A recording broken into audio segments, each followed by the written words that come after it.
जय Shri Ram to all. हम आज अष्टक वर्ग की अपनी लास्ट क्लास में हैं और आज हम विवाह से संबंधित कुछ क्वेश्चन करेंगे, लेकिन उससे पहले क्वेरी है, वो क्वेरी देख लेते हैं। Let me share the screen first. ये, हाँ, यहाँ अब आपको दिख रहा होगा। हाँ जी, बताइए। ये हाँ पार्ट है जी। बंधु सेवक पोषक और घातक। हाँ जी। हाँ जी, अभी आपके इसी के नेक्स्ट नेक्स्ट पेज पे आपने इसको डायरेक्शन वाइज भी यही लिखा हुआ है। अच्छा, मैं देख लेता हूँ। बंधु जो है ईस्ट डायरेक्शन को दिखाता है, यस। सेवक साउथ डायरेक्शन को बिल्कुल। पोषक वेस्ट डायरेक्शन को बिल्कुल। और घातक नॉर्थ डायरेक्शन को बिल्कुल। हाँ, ठीक ये है, ठीक डायरेक्शंस है। की बात है, डायरेक्शंस की बात है। एक्चुअल में ना ये राशि और भाव का थोड़ा सा कंफ्यूजन होगा हमें। यस, ये बंधु सेवक पोषक और घातक जो है ना, ये हमें देखने भाव से ही है। ये इसका तो हमें हमारे, हाउस से ये तो हमें हाँ, हाउस ये से ही हाउसेस देखने से ही है। हैं। ये मगर हाउसेस से ही है। और हाँ। ये जो है बंधु ईस्ट वेस्ट साउथ डायरेक्शन जो है, ये डायरेक्शंस ऑफ फॉर्च्यून है। मतलब मैं बता दूं उसका मतलब क्या है। अच्छा। बंधु जो है, बंधु जो है, बंधु एक ऐसा व्यक्ति है जो सेल्फ सफिशिएंट है। अगर किसी व्यक्ति का बंधु स्ट्रांग आ गया, मान लीजिए बंधु सेवक ये भाव के हिसाब से आपको एक्स्ट्रा मिल गया, ठीक है, तो ईस्ट डायरेक्शन उसके लिए फेवरेबल है, ये बताया हुआ है। किसी का बंधु जो है, जी किसी व्यक्ति का बंधु जो है वो स्ट्रांग है, ज्यादा नंबर लेके बैठा हुआ है, जी। तो उसके लिए ईस्ट डायरेक्शन फेवरेबल है। नहीं, लेकिन अगर वो बंधु जो है 4 8 12 निकला तो वो बंधु राशि, चार, अगर वो राशि, राशि 4 8 12 निकली तो।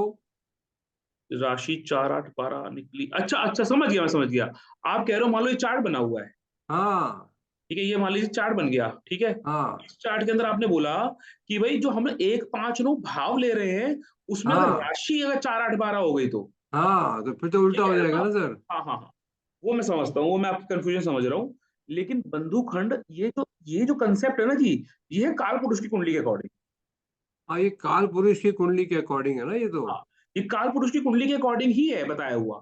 करेक्ट, तो लेकिन ठीक है। That means we all should understand that otherwise अगर ये 4 8 12 है तो उसके लिए फिर जो डायरेक्शन है, फिर वो हम्म। डायरेक्शन वाले के लिए तो फिर वो 1 5 9 राशि लेगा ना सर वो। ईस्ट डायरेक्शन जो है, अब मैं इसको थोड़ा बाइफरकेट कर देता हूँ, ठीक है, जी ताकि जी। कंफ्यूजन जो है ना आपको हो ना किसी और व्यक्ति को। हाँ बंधुखंड दिखाता है भैया 1 5 9 भाव के जो टोटल है, जी। उसको बंधुखंड दिखाता है। सेवक करेक्ट। 2 6 और जो 10 है, उसका टोटल दिखाता है। यस पोषक जो है वो 3 7 11 भाव का टोटल दिखाता है। और जो यस घातक है वो 4 8 12 भाव का टोटल दिखाता है। ठीक है। यस इसमें यस। जो जो चीज एक्सीड कर जाए, अब यहां पर क्या है, मान लीजिए कुंडली में 1 5 9 नंबर की राशि को आपने टोटल किया, तो वो कालपुरुष के हिसाब से बंधुखंड है। जी। लेकिन एक्चुअल में वो ईस्ट डायरेक्शन है, तो आपको इसको ना बंदूक यहां से आप इसको ऑब्सोलीट मान सकते हो। ठीक है, हाँ कि हाँ। बंधक सेवक पोषक और घातक ही काल पुरुष के हिसाब से था, तो आप उसको करेक्ट करेक्ट अपने अकॉर्डिंग आप चेंज कर सकते करेक्ट हो। करेक्ट ठीक है। करेक्ट करेक्ट तो करेक्ट। बंधु ठीक है जी। सेवक पोषक और घातक जो है, ये डायरेक्शन आप उस सेंस में लेना, 1 5 9 2 6 10 7 3 7 11 और 4 8 12। ठीक है। यस सर, यस, बस यही मुझे आपसे क्लैरिफाई करना था सर। ठीक है, ठीक है, ठीक है। तो यहाँ पर ये भी एक, किसी व्यक्ति का बंधु स्ट्रांग होता है तो रिवीजन ही हो जाती है। सेवक यस कमजोर होगा तो वो व्यक्ति ना बिजनेस कर सकता है, क्यों? वो सेल्फ सफिशिएंट पर्सन है, उसका बंधु खंड जो है स्ट्रांग है। ठीक है, सेल्फ राइट सफिशिएंट है। सेवक किसी का स्ट्रांग है बंधु से, भैया वो जॉब करे, सर्विस करे। राइट ठीक है। राइट किसी राइट। का पोषक स्ट्रांग है बंधु घातक सेवक से, तो वो रिच पर्सन होगा, क्यों? पोषक जो है ना बेसिकली क्या दिखा रहा है, का मतलब जिसे काम त्रिकोण बोलते हैं बेसिकली, ये आपके 3 7 11 को दिखाता है। ठीक है। तो ये जब पोषक जब स्ट्रांग हो जाता है तो व्यक्ति रिच हो जाता है, क्योंकि उसका वहां पे 11th हाउस और 7th हाउस दोनों का इन्वॉल्वमेंट है, और बिजनेस को भी ये इंडिकेट करता है। घातक यानी कि जिसका जिसका जी घातक स्ट्रांग होगा ना, वो व्यक्ति ना अपने खर्चों को चला नहीं पाएगा। जी, तो यानी कि अगर किसी को अपनी डायरेक्शन ऑफ फॉर्च्यून देखनी हो हम्म। तो he should do total of राशि, राशि राशि। राशि 159, राशि 2610, राशि 36 है ना जी। हाँ जी, हाँ जी, बिल्कुल। वो ऐड कर ठीक है। लेगा, वो व्यक्ति ऐड कर लेगा। अब मैं ठीक क्या, है, अब डन। इसको घातक को यूज कैसे करें, चलो इतनी सारी बात हो रही है ना, तो थोड़ा सा और बात बताता हूँ। जी। घातक जो है भैया, मुझे पता लग गया वो 4 8 12 है। हाँ ठीक है। अब 4 8 12 का मतलब है कि भाई मेरा खर्चा ज्यादा हो रहा है और मेरी इनकम कम है। खर्चा इज हाँ मोर देन इनकम, यही बात हो गई ना। अब किसी व्यक्ति का हम्म खर्चा ज्यादा है, इनकम कम है, तो वो करे तो करे क्या? अब वो हम्म व्यक्ति ना, ये जो डायरेक्शन है, ये डायरेक्शन दिखाती है भाई आप ना नॉर्थ में जाओ, नॉर्थ में। करेक्ट करेक्ट ठीक है, तो नॉर्थ डायरेक्शन को दिखाती है, और इस साथ में जल तत्व को दिखाती है, जल तत्व। करेक्ट ठीक है, ये तीनों राशि जल तत्व है। तो यस आप लोगों ने करना क्या है, एक तो नॉर्थ डायरेक्शन में जाके आप काम कर सकते हो।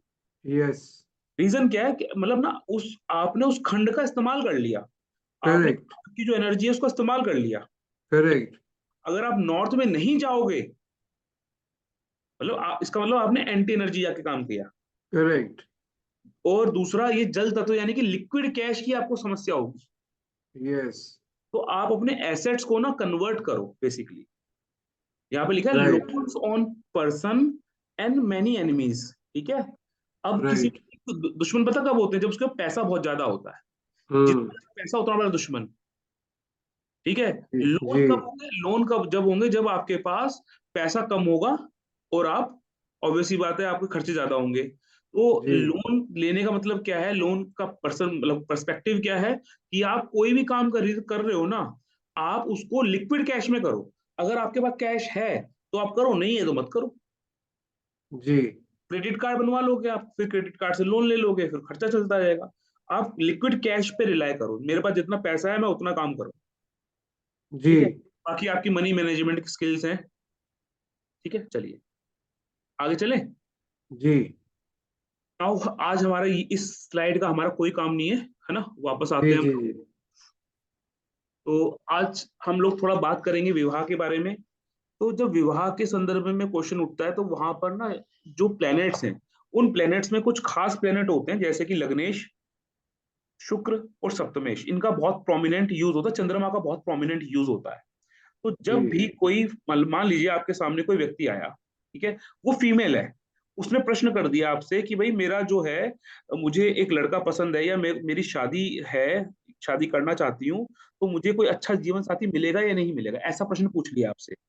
तो यहाँ पर जब भी प्रश्नकर्ता कोई फीमेल होती है, जब भी प्रश्नकर्ता कोई फीमेल होती है, ऐसे केस में जब प्रश्न कुंडली आप बनाओगे, वहां पर गुरु यानी जुपिटर जो है एक पुरुष राशि में लग्न में हो। अब पुरुष राशि क्या है वो आप लिख लो।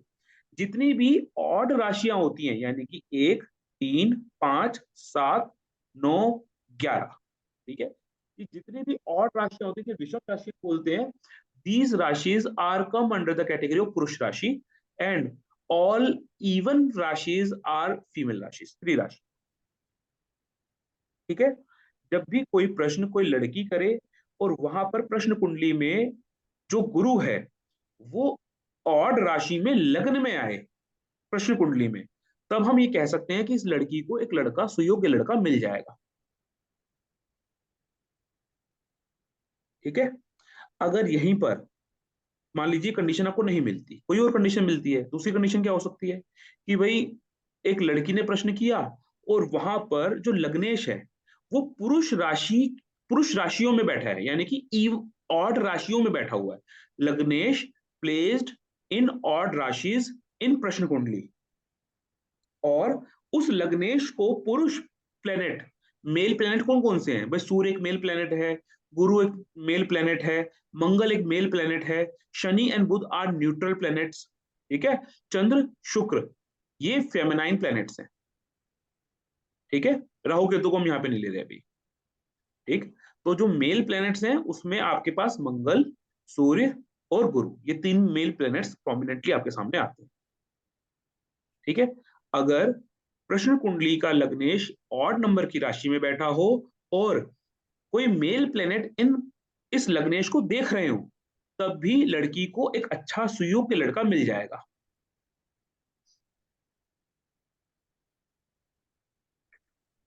अगर किसी लड़की ने प्रश्न पूछ लिया है, किसी ने भी पूछ लिया, चाहे मेल प्रश्न पूछ रहा है चाहे फीमेल प्रश्न पूछ रही है, ठीक है, और यहां पर उन्होंने प्रश्न पूछा है, उसके अंदर ये कहा कि भाई लड़की पूछती है कि भाई मेरी शादी हो जाएगी, या लड़का पूछता है मेरी शादी हो जाएगी, मुझे कोई अच्छा सुयोग्य लड़का या लड़की मिलेगी या नहीं मिलेगी, ऐसा प्रश्न पूछ लिया।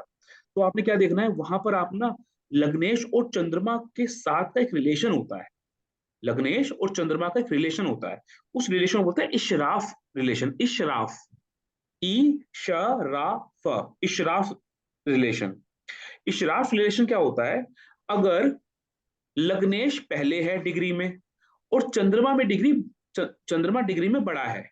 मान लीजिए लग्नेश 10 डिग्री का है, ठीक है, और चंद्रमा उस लग्नेश के आसपास के भाव में है, मान लीजिए आसपास के अगले भाव में है। एग्जाम्पल मैं पूरा क्लियर करता हूं। आप एक कुंडली बनाइए, समझ लीजिए इस चीज को समझ लीजिए। आप एक कुंडली बना लीजिए, ब्लैंक चार्ट बना लीजिए, और ना लग्नेश को आप ना 4th हाउस में लिख दो, लग्नेश इन 4th हाउस, ठीक है, लग्नेश इन 4th हाउस लिख लिया आप लोगों ने। चंद्रमा को भी 4th हाउस में लिख दो, एक पोजीशन। फिर चंद्रमा को आप लिख दो 5th हाउस में, दूसरी कंडीशन। अब देखो लग्नेश की डिग्री लिख दो 10 डिग्री, चंद्रमा की डिग्री लिख दो आप 17 डिग्री, 4th हाउस में। 4th हाउस में। लग्नेश की ओके। डिग्री, लग्नेश को 10 डिग्री का बना दो और चंद्रमा को ठीक। बना दो 17 डिग्री का, 18 डिग्री का। ठीक। अब देखो बात समझना, इशराफ योग क्या होता है, जब चीज जुदा होती है, अलग होती है, उसको बोलते हैं इशराफ होना, ठीक है। अब लग्नेश जो है वो तो 10 डिग्री का है, और ऑब्वियसली बात है सबसे तेज भागने वाला प्लेनेट ही चंद्रमा है, कोई चंद्रमा से तेज तो नहीं भाग पाएगा। और चंद्रमा लग्नेश को पार करके जा चुका है, यानी दूर जा चुका है। अब जो दूसरा चंद्रमा के अलावा जो दूसरा प्लेनेट है, यानी कि उसकी स्पीड चंद्रमा से कम है, वो भाग के ना चंद्रमा को पकड़ नहीं पाएगा, और चंद्रमा निकल चुका है। यानी कि जब भी कोई fast moving planet slow moving planet के आगे होता है, उसे बोलते हैं इशराफ। यानी कि दोनों का आपस में रिलेशन नहीं हो पाएगा, फ्यूचर में भी नहीं हो पाएगा, ठीक है। वहीं पर कोई फास्ट मूविंग प्लेनेट डिग्री में पीछे हो और स्लो मूविंग आगे हो, तो फास्ट वाला भाग के पकड़ लेगा स्लो मूविंग को, उसे बोलते हैं इत्तशाल। इत्तशाल।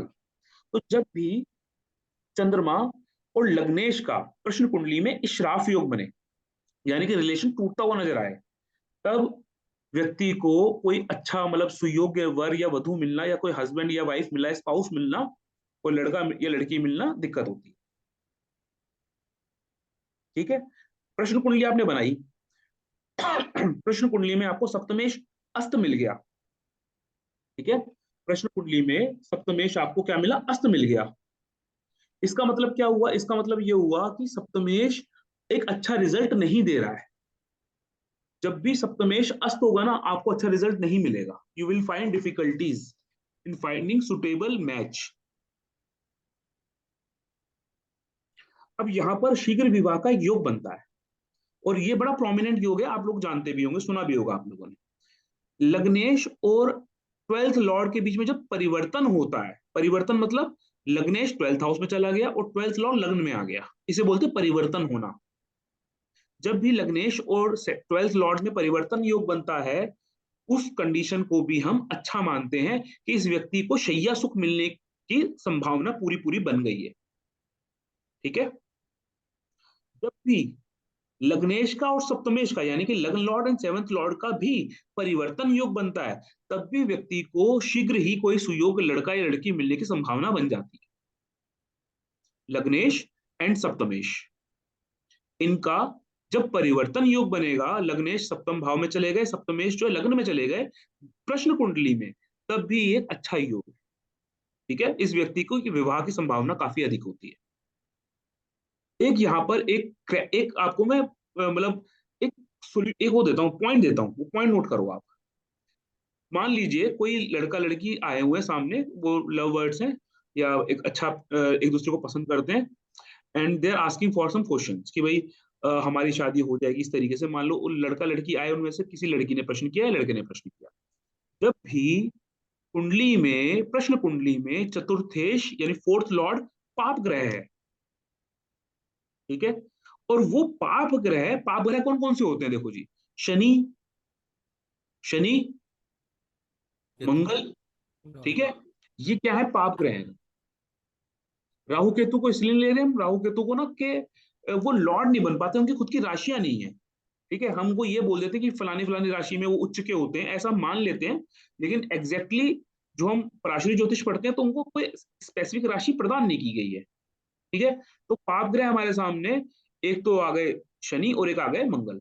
सूर्य क्रूर ग्रह हैं, पाप ग्रह की कैटेगरी में बहुत ज्यादा नहीं आते, लेकिन आप इसमें मान सकते हो कि एक लव मैरिज का क्वेश्चन हो सकता है, तो उसमें कंडीशन आ सकती है। इस सूर्य को भी हम मान लेते हैं, ठीक है, सूर्य पिता का कारक होता है। तो अगर चतुर्थेश फोर्थ लॉर्ड पाप ग्रह हैं और वो सेवेंथ हाउस में बैठे हैं प्रश्न कुंडली में, इट शोज कि व्यक्ति आपस में रिलेशन करना तो चाहता है, बनाना, डेवलप तो करना चाहता है, लेकिन माता पिता कहीं ना कहीं पर अवरोध पैदा कर रहे हैं, कोई ना कोई प्रॉब्लम क्रिएट कर रहे हैं। कब होता है कंडीशन? फोर्थ लॉर्ड बीइंग पाप ग्रह प्लेस्ड इन सेवेंथ हाउस।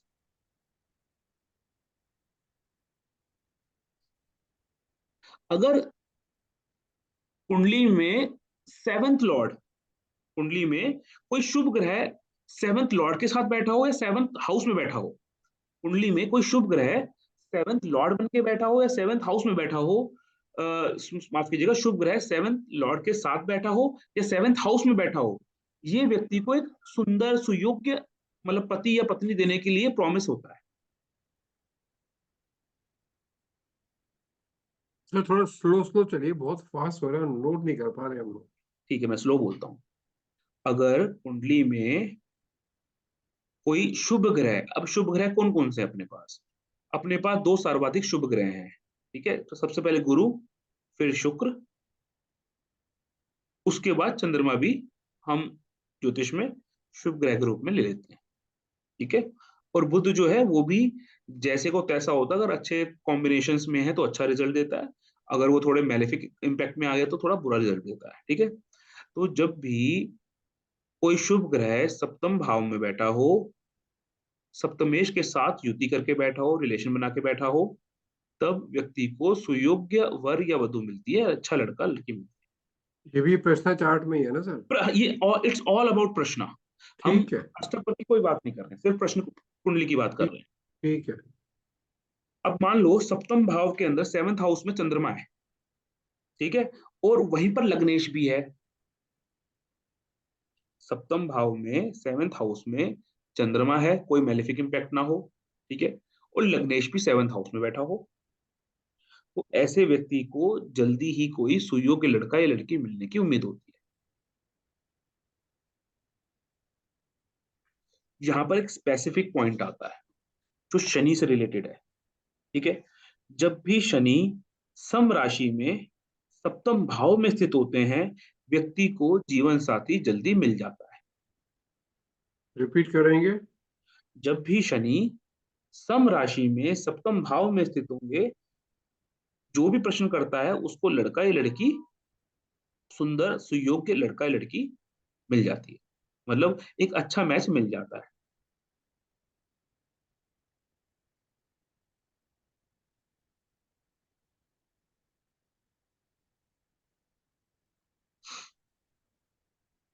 कर लिया नोट डाउन आपने?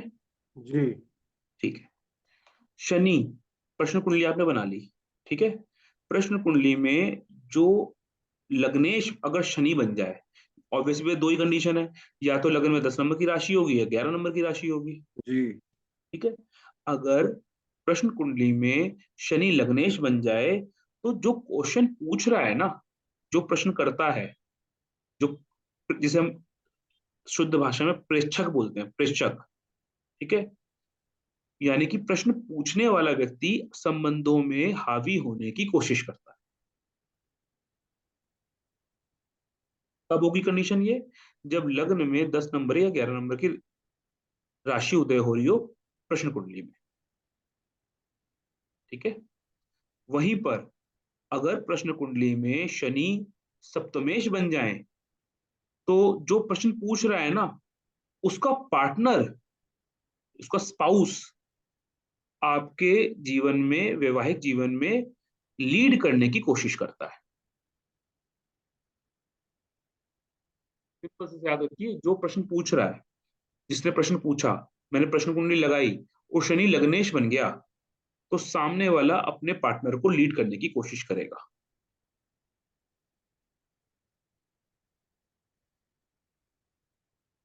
ठीक है। अब यहां पर एक कंडीशन और बनती है, वो कंडीशन ये है कि मान लीजिए प्रश्न कुंडली में लग्नेश और सप्तमेश एक साथ बैठ गए, ठीक है, कंजंक्शन हो गया उनका, ठीक है, तो उस कंडीशन में आप सामने वाले को बोल सकते हो कि भाई जिस भी व्यक्ति से आपका विवाह होगा या जो भी आपके साथी हैं, आपके पार्टनर हैं, आप दोनों को शुरुआत में, विवाह के शुरुआत में, शुरुआती दिनों में थोड़ी सी संघर्ष का सामना करना पड़ेगा, ठीक है। लेकिन बाद में जो जो कंडीशन है वो सुधर जाती है, वहां पे रिजल्ट्स जो हैं फिर थोड़े से बेटर हो जाते हैं।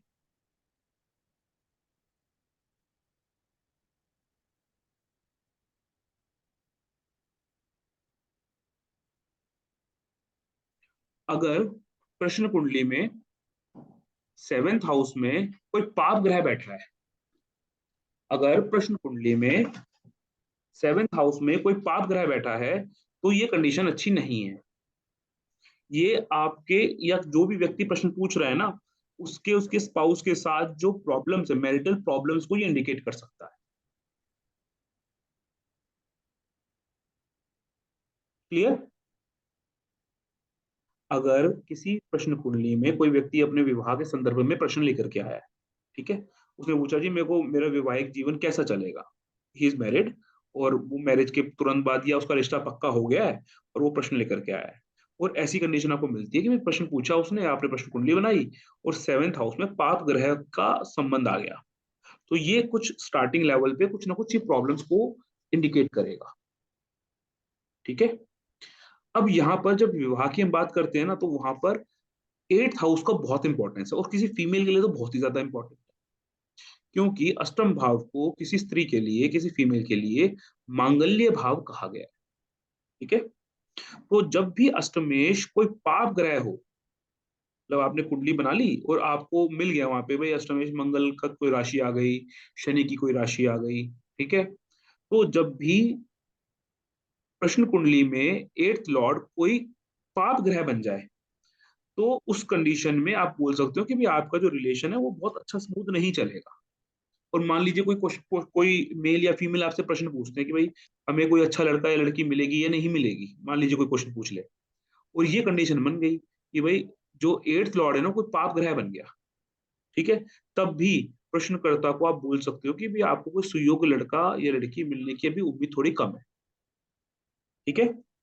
अष्टम भाव में 8th हाउस में प्रश्न कुंडली की बता रहा हूँ, विवाह के संदर्भ में बता रहा हूँ, अगर 8th हाउस में प्रश्न कुंडली में चंद्रमा आ जाए, ये बिल्कुल भी अच्छी स्थिति नहीं है विवाह को लेकर के। रीजन बीइंग, क्योंकि जो अष्टम भाव होता है ना, वो काल पुरुष की कुंडली के हिसाब से वहां पर जो चंद्रमा है ना वो पीड़ित हो जाता है, वो उसकी नीच की राशि कही गई है, ठीक है। इसलिए प्रश्न कुंडली में अगर अष्टम भाव में आपको चंद्रमा मिलता है, तो ये कोई भी अच्छी कंडीशन नहीं है, ठीक है। यहीं पर यहीं पर मान लीजिए आपके पास कंडीशन आ गई 8th हाउस में, प्रश्न कुंडली में 8th हाउस में इवन राशि हुई, सम राशि हुई, और वहां पे चंद्रमा बैठा हुआ। अभी तो मैंने सिंपल ये बात बोली थी कि भाई प्रश्न कुंडली में अष्टम भाव में चंद्रमा है, नॉट गुड फॉर मैरिज। लेकिन अगर 8th हाउस के अंदर इवन राशि में चंद्रमा है और शुक्र जो है वो पाप ग्रहों के प्रभाव में है, that shows no marriage, it is a condition of no marriage. लिख लीजिए इसको, नहीं लिख सर, लीजिए। नहीं, इसके पहले आपने बोला था हाँ, कि 8th हाउस में चंद्रमा है और इवन राशि है, और 8th हाउस में इवन राशि है और चंद्रमा पोजिटेड है उसके अंदर। मैं दोबारा बता देता हूँ, मैंने दो अलग अलग बात बोली। पहले मैंने बोला था कि चंद्रमा अगर अष्टम भाव में है प्रश्न कुंडली में, it is a not a good condition, not a good indication for married life, जी ठीक। ठीक है।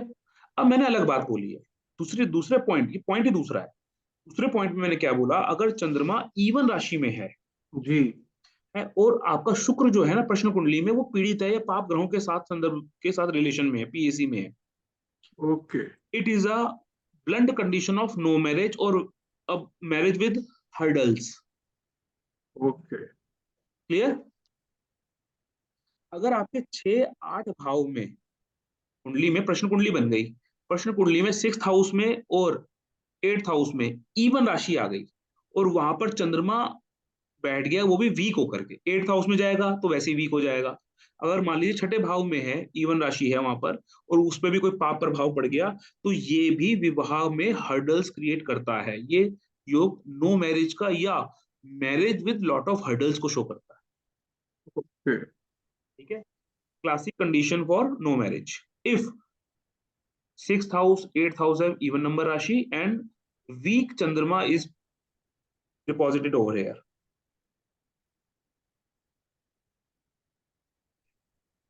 ठीक है, चलिए नाउ यहाँ पर कुछ कंडीशंस और बनती हैं, जैसे विवाह को लेकर के कोई कंडीशन पूछते हैं, भाई हमारा विवाह जल्दी होगा लेट होगा, लोग पूछ लेते हैं प्रश्न। ठीक है, हालांकि इसमें प्रश्न जब लगता है ना, उसमें भी आपको ना जो देश काल पात्र है वो लगा लेना चाहिए। ठीक है, उसके नियम भी आप उसको भी दिमाग में रखना है।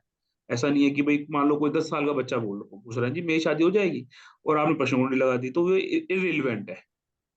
ठीक है, तो कई बार लोग जज करने के लिए भी क्वेश्चन पूछ लेते हैं, उसको भी आप अवॉइड कर सकते हैं। लेकिन एक क्लासिक कंडीशन है जो विच शोज कि किसी व्यक्ति की जल्दी शादी हो जाएगी। वहां पर 3 इंपॉर्टेंट प्लैनेट्स हैं जो इवॉल्व हो जाते हैं, आपस में इन्वॉल्व होकर के रिजल्ट देते हैं, लग्नेश सप्तमेश और चंद्रमा। लग्नेश सप्तमेश और चंद्रमा, अगर इन प्लैनेट्स का आपस में कॉम्बिनेशन अच्छा है, इनका पीएसी अच्छा तरीके से बना हुआ है, वेल पोजीशन पर है, तो भी प्रश्न कुंडली में अगर कंडीशन बनती है, ऐसी कंडीशन जहां पे लग्नेश सप्तमेश और चंद्रमा शुभ पोजीशन में बैठे हुए हैं, साथ में रिलेशन बना के बैठे हुए हैं, तो इट शोज क्विक मैरिज। अगर लग्नेश और सप्तमेश अगर लग्नेश और सप्तमेश 7th हाउस में ही बैठे हों, लग्नेश और सप्तमेश, माफ कीजिएगा, लग्नेश और चंद्रमा, सप्तमेश नहीं, लग्नेश और चंद्रमा, लग्नेश और चंद्रमा अगर 7th हाउस में बैठे हुए हैं, इट शोज क्विक मैरिज।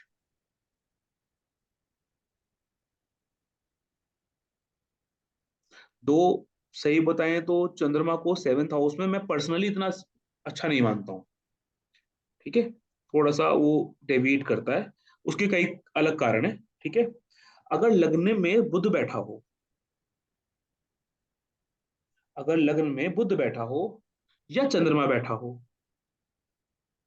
लग्न में बुध बैठा हो या चंद्रमा बैठा हो और शुक्र सप्तम भाव में हो, it is a condition for quick marriage.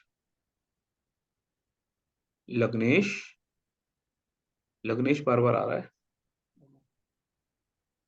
बुध और चंद्रमा अगर लग्न में बैठे हों और शुक्र 7th हाउस में बैठ करके, ऑब्वियसली बात है 7th हाउस में शुक्र बैठेंगे तो लग्न को देखेंगे, वहां पर बुध भी बैठा हुआ, वहां पर चंद्रमा भी बैठा हुआ है, it also shows quick marriage. ये भी जल्दी विवाह के कंडीशन को दिखाता है। तो यहां तक अब तक जो हमने चीजें देखी ना, पढ़ी समझी, उसमें आप देखो कि बार चंद्रमा का बहुत इंपॉर्टेंट रोल है। प्रश्न कुंडली में चंद्रमा का अपने आप में ही बहुत इंपॉर्टेंट रोल होता है।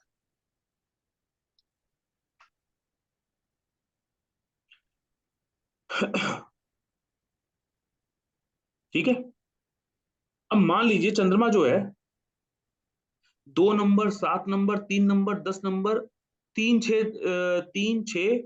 10 11 और 2 और 7, ये आप स्पेसिफिक भाव लिख लीजिए। चंद्रमा की पोजीशन 2 7 यानी शुक्र की राशियां, और उपचय भाव यानी कि उपचय भाव में मैं सब कुछ डाल रहा हूं, मैं 3 6 10 11 चारों भाव डाल रहा हूं। ठीक है, 2 7 3 6 10 11 में मान लो चंद्रमा बैठा हुआ है, इन भाव की बात कर रहा हूं, राशियों की बात नहीं कर रहा हूं मैं, भाव की बात कर रहा हूं। 2 6 7 3 10 11 इन भाव में अगर चंद्रमा बैठा हुआ और इस चंद्रमा को गुरु देख रहे हैं, it is not a good condition, ये अच्छी कंडीशन नहीं है।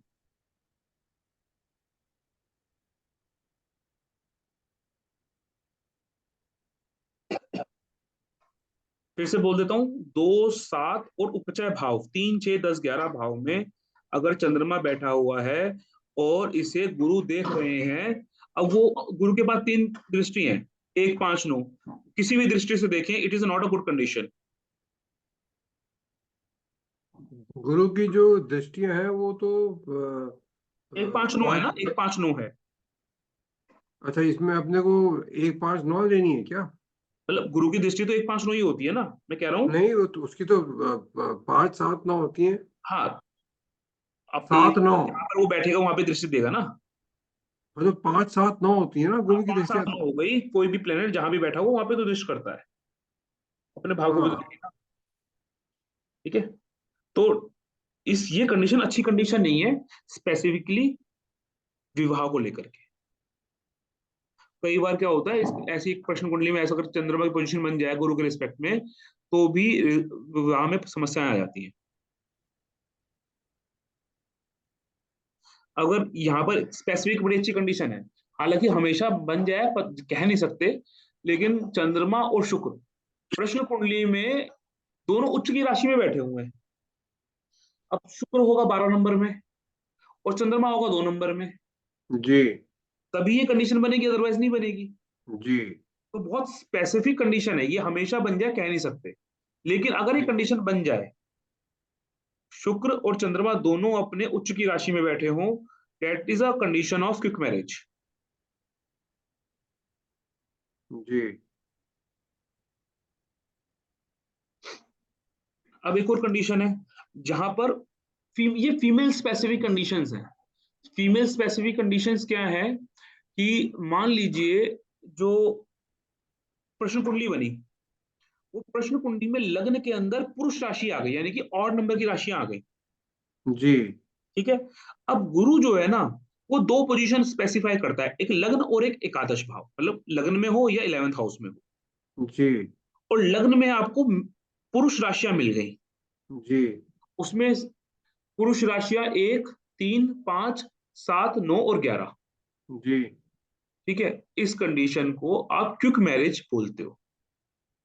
अगर लग्न में पुरुष राशियां हो, गुरु या तो लग्न में बैठा हो या एकादश भाव में बैठा हो, जी ये कंडीशन एक क्विक मैरिज की कंडीशन है, अगर क्वेश्चन किसी फीमेल ने पूछा है। ठीक है। ठीक है, वीनस शुक्र प्लेनेट हो गया, चंद्रमा हो गया, ये प्लैनेट्स अगर 7th और 11th हाउस के अंदर बैठे हों,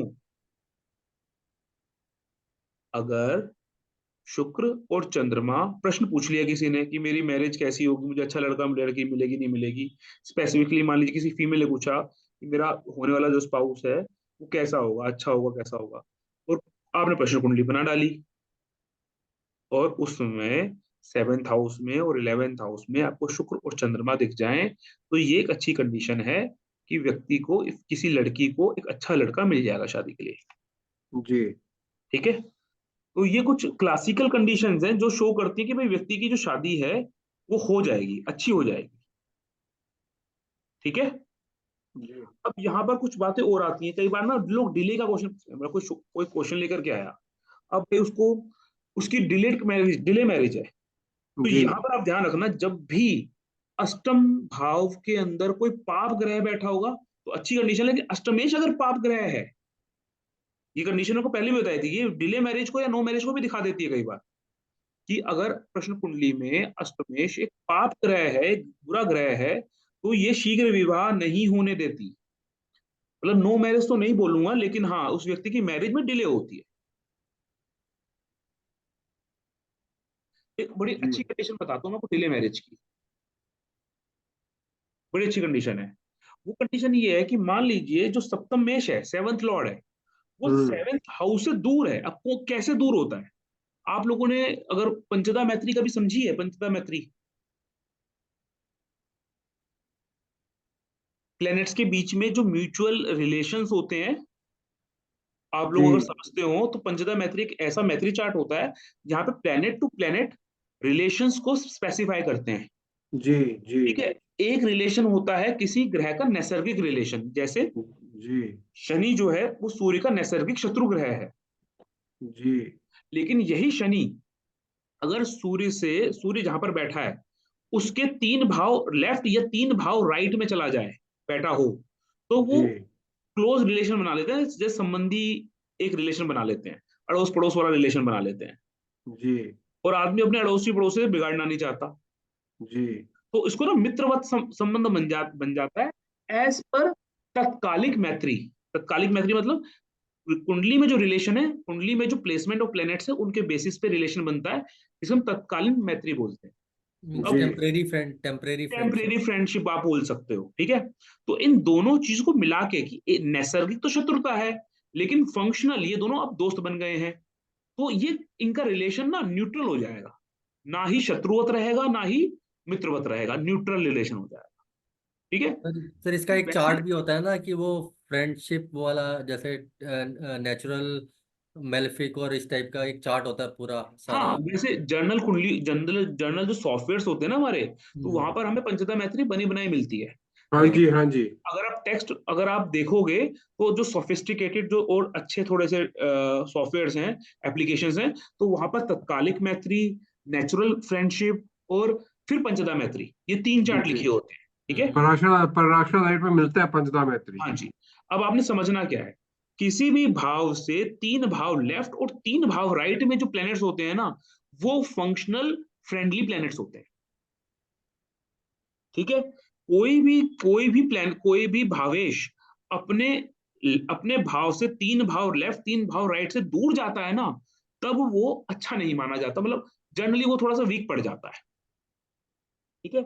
जब भी 7th लॉर्ड 7th हाउस से दूर हो और जो लग्नेश है वो भी 3 राशि लग्न से 3 राशियां ज्यादा हो, दूर हो, कहने का मतलब है 7th लॉर्ड जो है वो 7th हाउस से दूर हो, लग्नेश जो है वो लग्न से दूर हो, तो ये शीघ्र विवाह को नहीं दर्शाता।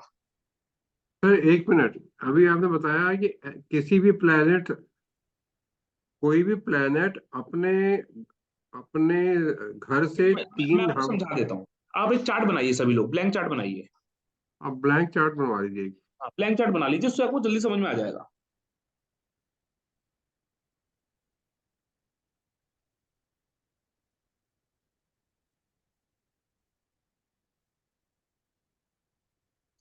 सभी ने बना लिया? अब देखिए। एक नंबर का बना लेना। हाँ, एक उसमें नंबर भी डाल दो, आप ब्लैंक चार्ट बना लो, काल पुरुष के नंबर भी डाल दो, 1 2 3 4 5। जी डाल दिए? जी।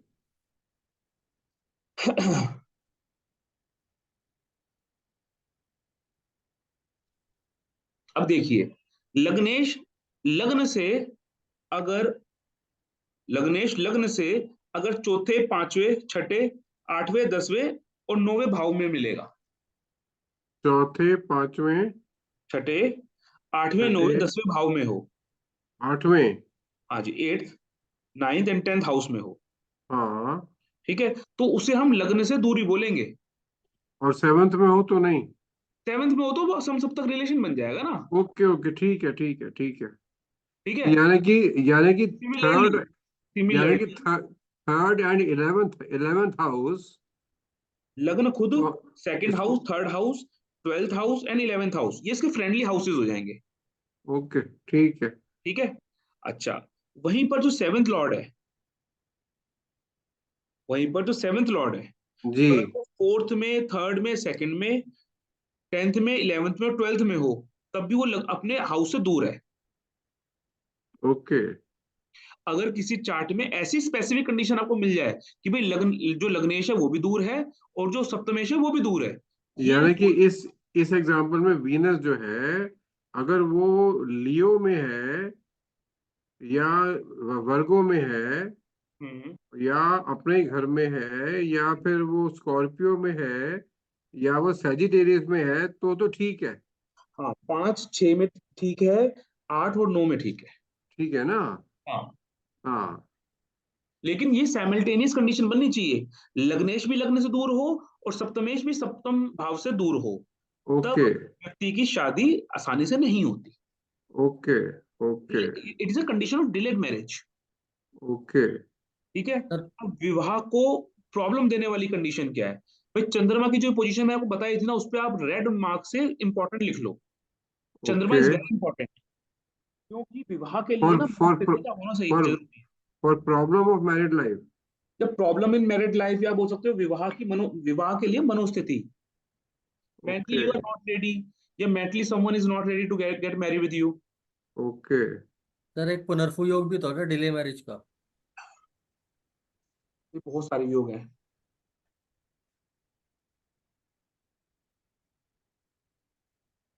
We are talking about प्रश्न कुंडली, yes, and you moon. are talking about natal chart योग। ठीक। चलिए, प्रॉब्लम इन मैरिज में हमने मून को रेड मार्क कर दिया। हाँ, वो प्रॉब्लम, वो स्पेसिफिक कंडीशन है, वो आपको प्रॉब्लम दिख रही होगी ना तो चंद्रमा आपको वीक दिखेगा। ये मैं आपको एक एक ना मतलब त्वरित एक कंडीशन बता रहा हूँ। और चलो मैं किसी भी प्रश्न में लगने वाली एक टेक्निक बताता हूँ, किसी भी प्रश्न में, वो प्रश्न सिद्ध होगा या नहीं होगा, ठीक है। चंद्रमा के जस्ट आगे डिग्री में अगर कोई पाप ग्रह है ना, तो वो काम की असिद्धि दिखाता है, काम सिद्ध नहीं होगा आसानी से। और चंद्रमा के तुरंत बाद अगर प्रश्न कुंडली में कोई शुभ ग्रह है तो वो कार्य को सिद्ध करने की स्थिति बनाता है। It is a blank condition, मतलब ब्लंट कंडीशन है ये प्रश्न की। If someone ask a question with a true zeal, अगर कोई वो बहुत मन से कोई प्रश्न पूछ रहा है और वो सच में मन से चाहता है, भगवान से प्रार्थना करता है कि मुझे मेरे प्रश्न का सही उत्तर मिले, सही गाइडेंस मिले। उत्तर एक शब्द कहना गलत है, प्रश्न का उत्तर हम देते हैं लेकिन हम उसको एज अ गाइडेंस देते हैं, ठीक है, कि भगवान उसे सही रास्ता दिखाए कि क्या सही है क्या गलत है। प्रश्न कुंडली में चंद्रमा के जस्ट बाद अगर कोई शुभ ग्रह होता है तो आपका काम नियर फ्यूचर में बनने की उम्मीद होती है। और प्रश्न कुंडली में चंद्रमा के जस्ट नियर बाय, चंद्रमा के बाद में चंद्रमा जिस भी ग्रह को क्रॉस करने जा रहा है, अगर वो कोई अशुभ ग्रह है, नैसर्गिक शुभ और अशुभ की बात कर रहा हूं, तो वहां पर प्रॉब्लम होती है। यहां पर एक्सेप्शन क्या आती है? लग्नेश की। लग्नेश सदैव शुभ होता है, लग्नेश सदैव शुभ होता है। वो प्रश्न कुंडली के लिए भी शुभ है क्योंकि वो प्रश्न कुंडली का लग्नेश है।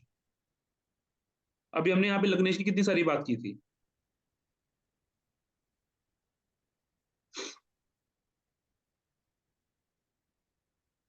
अब एक और क्लासिक कंडीशन मैं आपको बताता हूँ।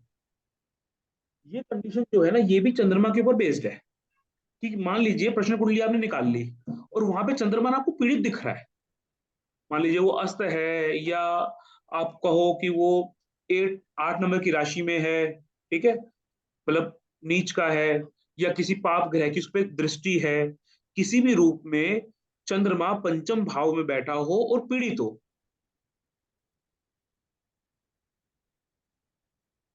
और लग्न, माफ कीजिएगा, लग्न में सप्तम भाव में, 11 नंबर के भाव में और 12 नंबर भाव में, यानी कि लग्न 7th house, 11th house and 12th house, इसमें पाप ग्रह बैठे हों या पाप, चंद्रमा पांचवें में हो और चंद्रमा बाकी ये लग्ना में और 7, 11, 12 में पाप हो।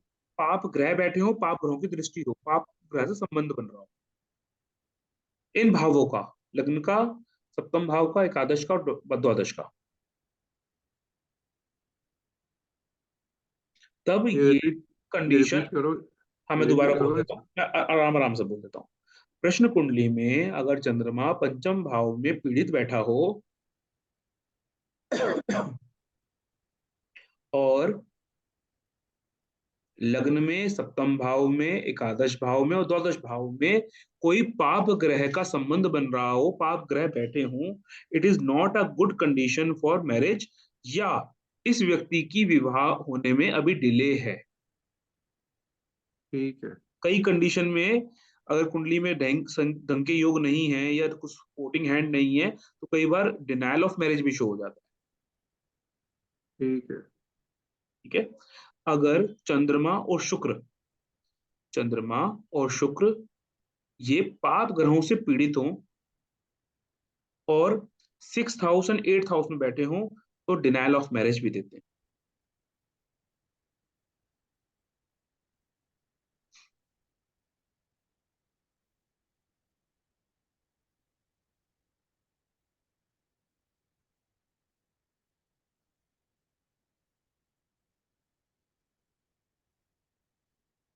लिख लिया आप लोगों ने?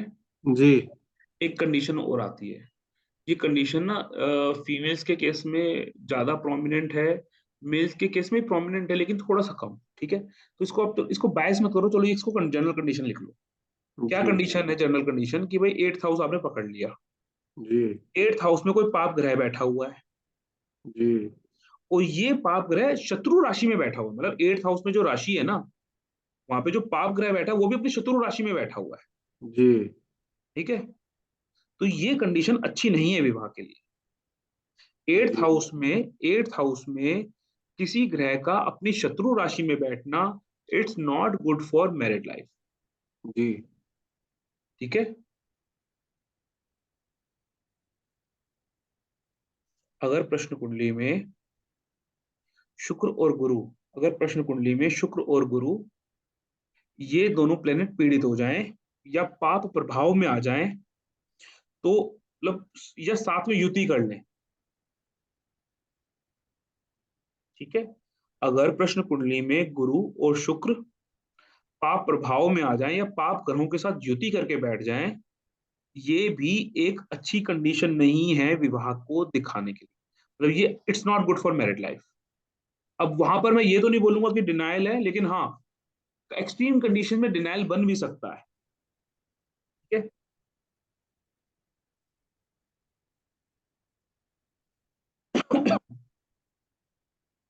जब भी प्रश्न कुंडली में मान लीजिए कोई कपल बैठा हुआ है या कोई लड़का आके बोलता है आपसे या लड़की आके बोलती है कि जी सर मेरा विवाह तय हो गया है फलाने लड़के से, और मेरा हमारी मैरिड लाइफ कैसी चलेगी, तो उसमें अपने प्रश्न कुंडली में आपने लग्नेश और सप्तमेश का रिलेशन देखना है। अगर लग्नेश जोवियल है, मतलब खुश है मुदित अवस्था में, मतलब जोवियल मतलब वो अपने मित्र राशि में बैठा हो, उच्च की राशि में बैठा हो। ठीक है, सिमिलरली सप्तमेश जो है वो भी अच्छी अवस्था में है, कोई पाप प्रभाव नहीं आ रहा, तो ये कंडीशन अच्छी है, उस व्यक्ति की जो मैरिड लाइफ है वो स्मूथ जाएगी। सिंपल कंसेप्ट है, बहुत सिंपल कंसेप्ट है।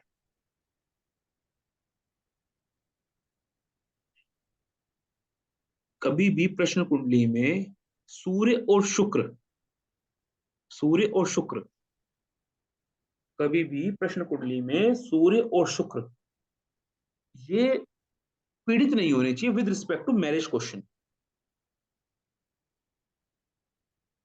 With respect to marriage question किसी भी कुंडली में सूर्य और शुक्र प्रश्न कुंडली में पीड़ित नहीं होने चाहिए। अगर ये दोनों प्लेनेट सूर्य और शुक्र पीड़ित नहीं है प्रश्न कुंडली में, तो ये दिखाता है कि व्यक्ति का जो परिवार के साथ जो तालमेल है या हस्बैंड वाइफ के बीच में जो रिलेशन है वो अच्छा रहेगा। ऐसा कोई मुझे कारण बताएगा क्यों है ऐसा?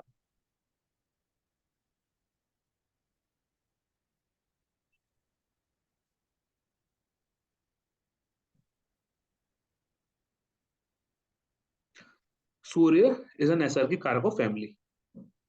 ठीक है, इसलिए, और यहीं पर अगर मान लीजिए सूर्य पीड़ित हो गया, अगर सूर्य पीड़ित हो गया प्रश्न कुंडली में, तो जो हस्बैंड वाइफ में जो हस्बैंड है ना, ये जो मेल पार्टनर है, उसको समस्या रहेंगी।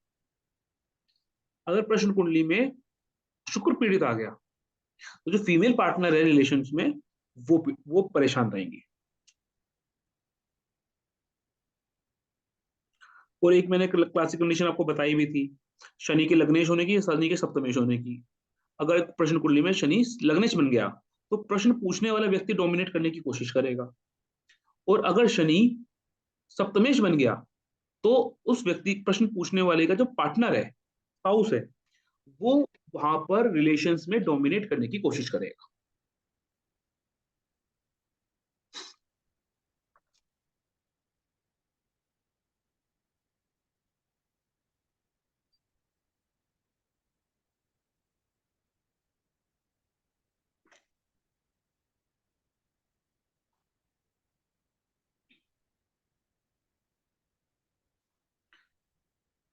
डाइवोर्स की कंडीशन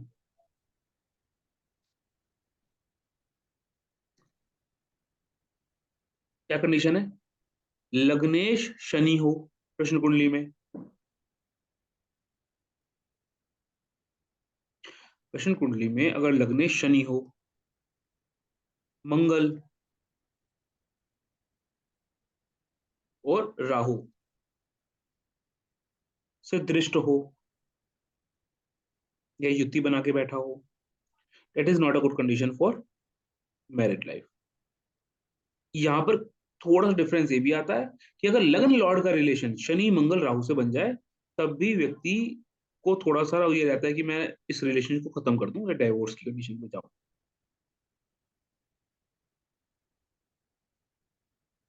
ठीक है। अगर लग्नेश का रिलेशन शनि के साथ, मंगल के साथ, राहु के साथ हो, तो व्यक्ति डिवोर्स लेने के लिए कोशिश करता है, जो प्रश्न पूछ रहा है।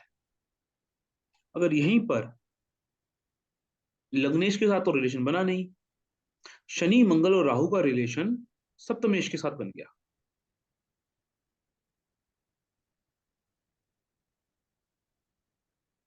तब प्रश्नकर्ता का पार्टनर डिवोर्स लेना चाहता है।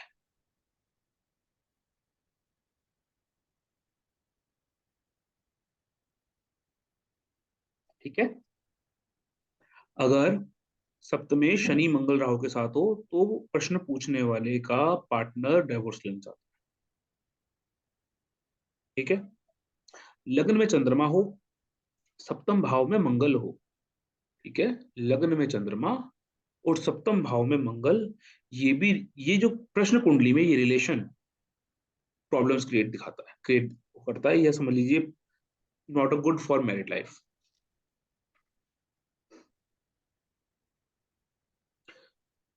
बाकी तो मैंने आपको कंडीशन बताई कि सप्तमेश का नीच राशि में स्थित होना भी अच्छा नहीं है। अगर सप्तमेश जो है प्रश्न कुंडली में पाप ग्रहों के साथ रिलेशन बना के बैठा है, वो कंडीशन अच्छी नहीं है। और ये कंडीशन मतलब जो सप्त सेवंथ लॉर्ड है, सेवंथ लॉर्ड का रिलेशन पाप ग्रहों के साथ बन गया, कहाँ कहाँ बन गया? लग्न में बन गया, 6th हाउस में बन गया, 9th हाउस में बन गया, 12th हाउस में बन गया। It is not a good condition for married life. अगर सेवंथ लॉर्ड पाप ग्रहों के साथ है, अच्छा नहीं है। या अगर जो सेवंथ लॉर्ड है वो पाप ग्रहों के साथ लग्न में, छठे में, 7वें में, और 12वें में, 9वें में भी बन जाती है कंडीशन, वो अच्छा नहीं है। क्योंकि ना जब छठे में जाता है तो वो थोड़ा लीगल इश्यूज को दिखा देता है। 9th हाउस है तो कुछ प्रोजनी रिलेटेड समस्याओं को दिखा देता है। 12th हाउस में अगर पाप प्रभाव पड़ता है, क्योंकि 12th house very important for in with respect to married life. अगर सप्तमेश पाप ग्रहों के साथ रिलेशन बना के 12th हाउस में बैठा हुआ है, तो क्या वो शैया सुख को खत्म करने का काम करता है, या वो इंडिकेट करता है कि भाई प्रॉब्लम्स हैं, क्योंकि वो अपने से छठे घर में गया है। ठीक है। It's not a good condition for married life. Clear? तो यहाँ पर मोटी मोटी बात क्या है, जब भी प्रश्न आएगा ना आपके सामने, तो हालांकि प्रश्न कुंडली का एनालिसिस भी जन्म कुंडली के रूप में किया जाता है। ठीक है, उसको हम अलग नहीं मान सकते, लेकिन स्पेसिफिक प्रश्न कुंडली हम किसी स्पेसिफिक रीजन से पूछते हैं। तो इसीलिए जब भी प्रश्न कुंडली का निर्माण किया जाता है, तो जो फोकस है ना, उस भाव या उस भाव के कारक को लेकर के ज्यादा किया जाता है। जैसे यहाँ पर हमने बात की, हमने यहाँ पे चंद्रमा और शुक्र को बहुत ज्यादा इन्फोसिस दिया है, हम लोगों ने लग्न को, सप्तम भाव को बहुत ज्यादा इन्फोसिस दिया है। तो ये सब ये डिसाइडिंग फैक्टर्स है। ठीक है। जो किसी शुक्र जो है वो मैरिज का एक समझ लीजिए इंपॉर्टेंट कारक है, या मैरिज का कारक ही शुक्र है। चंद्रमा प्रश्न मन से पूछा जाता है, इसे मन की स्थिति को रिप्रेजेंट करने के लिए देखा जाता है। अब विवाह है तो भैया किसी व्यक्ति का विवाह होगा तो लग्न को देखते हैं हम, उसका विवाह के लिए उसको पार्टनर चाहिए तो सप्तम भाव को देखते हैं। इन ग्रहों की स्थिति शुभ कंडीशन में बन रही हो, तो मैरिज के लिए आपको अच्छा रिजल्ट मिलेगा। वहीं पर ये प्लैनेट जो हैं ये मेलेफिक इंपैक्ट में जा रहे हैं, पाप प्रभाव में जा रहे हैं, तो ऑब्वियस ही बात है रिलेशंस में आपको, या जो विवाह के लिए प्रश्न पूछा गया है विवाह के संदर्भ में, प्री प्री मैरिज या पोस्ट मैरिज जो भी प्रश्न पूछे गए हैं, वहां पर फिर मैरिड में या किसी मैरिज लाइफ में इश्यूज दिखते हैं। ठीक है। अब मान लीजिए प्रश्न कुंडली है, प्रश्न कुंडली में लग्न और 8th हाउस, ठीक है, इन हाउसेस के अंदर शुक्र और बुध जाके बैठ जाए। प्रश्न कुंडली आ गई, प्रश्न कुंडली आपने बना ली, यहाँ पे लग्न में और 8th हाउस में शुक्र और बुध जैसे प्लेनेट जाके बैठ जाएं, तो ये कंडीशन बिल्कुल भी अच्छी नहीं है। अब खुद सोच लो, आप लग्न के अंदर मंगल मतलब लग्न के अंदर जाकर के बुध बैठ गया, ठीक है, या अष्टम भाव में जाकर के बुध बैठ गया, ये कंडीशन अच्छी क्यों नहीं होती? रीजन क्या है? जो बुध है ना वो 1 नंबर और 8 नंबर यानी कि कालपुरुष कुंडली में मंगल के साथ रिलेशन बना रहा है, मंगल उसको एक्सेप्ट नहीं करता। ठीक है, हालांकि बुध को कुछ प्रॉब्लम नहीं है मंगल से, लेकिन क्लासिकल कंडीशन बन जाती है, प्रॉब्लम क्रिएट हो जाती है। तो जब भी लग्न में या 8th हाउस में आपको शुक्र की कंडीशन मिल जाए, आप बुध को बैठा हुआ मिल जाए, तो it's not a good condition for married life. Problems आ जाती हैं, कहीं ना कहीं से घूम घाम के आ ही जाएंगी। अब 8th हाउस के अंदर आपको मंगल बैठा हुआ मिल रहा है। हालांकि 8th जो हाउस है, वहां पर मंगल जो है ना, वो खुद का एक अच्छा रिलेशन देता है, मतलब अब एनर्जी प्राप्त करता है। काल पुरुष कुंडली में 8 नंबर की राशि मंगल की खुद की राशि होती है। लेकिन 8th हाउस में मंगल अगर उच्च का हो रहा है या स्वराशि में स्थित हो रहा है, तो ये अच्छी कंडीशन नहीं होती है। इसको जनरली हम ना, जब हम वैदिक ज्योतिष करते हैं, तो उसको हम मंगल का दोष कहते हैं। मंगल, जैसे मांगलिक भी आप जनरल भाषा में बोलते हो, मंगल दोष बोलते हो, है ना। तो प्रश्न कुंडली में भी मंगल का 8th हाउस में स्ट्रांग होना कुछ ज्यादा कुछ खास अच्छा नहीं है। खास अच्छा है, बुरा ही है तो, ठीक है। बुध और शुक्र पाप ग्रहों के साथ अगर 7th हाउस में चले जाएं या 11th हाउस में चले जाएं, नॉट गुड फॉर मैरिज।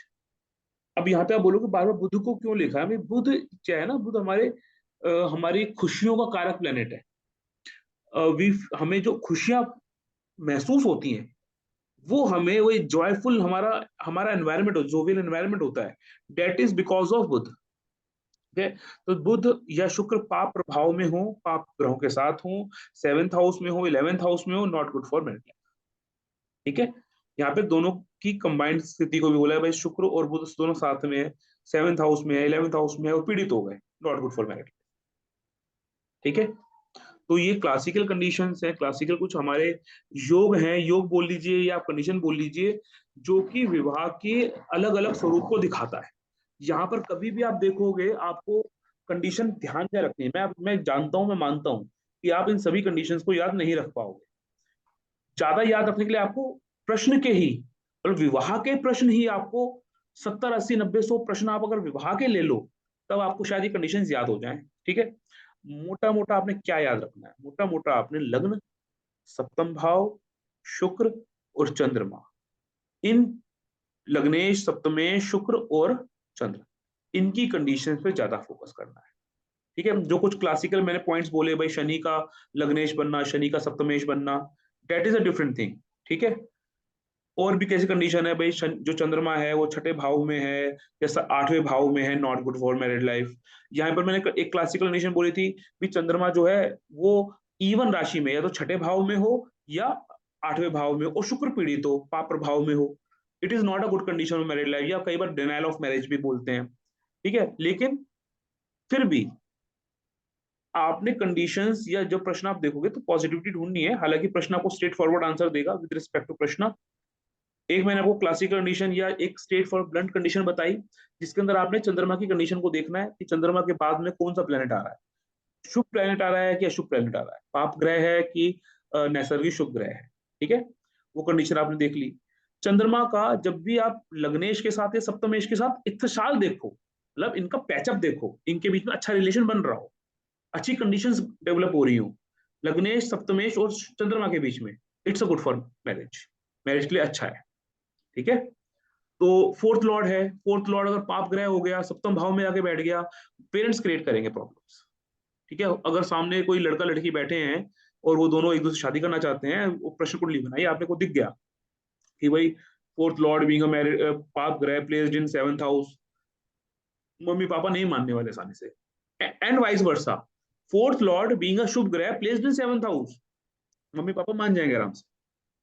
ठीक है।